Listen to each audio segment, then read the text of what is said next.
Hi everyone, welcome to my channel. দেখিছা কিমান ধুনীয়া ফুলপাহ ফুলি আছে বাৰু আজি বনাব মায়ে মাহৰ খাৰ অমিতা দি পেলাই কলখাৰ ব্যৱহাৰ কৰিব আজি আৰু তাৰ কাৰণে মাহ অমিতা আদা আৰু জলকীয়া লগতে মেইন ইনগ্ৰেডিয়েন্ট যেটো কলখাৰ সেয়া লৈ লৈছে তাৰ পাছত আটাইখিনি কুকাৰত মিঠি গুটি তেলৰ সৈতে দি দিছে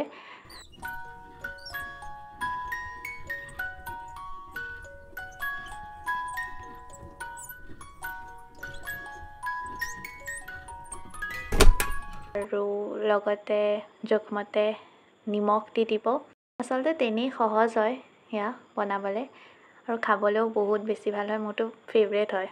আপোনালোকৰ ফেভৰেট কি হয় মোক জনাব দেই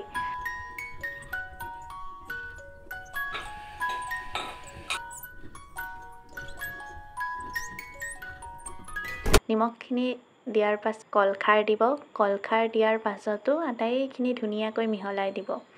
আপোনালোকে ভিডিঅ'ত দেখিছে তেনেকৈ মিলাই পেলাই 4-5টা মান চিটি অহালৈকে মানে হুঁচেল অহালৈকে কুকাৰ ঢাকনাখন বন্ধ কৰি দিব বাকি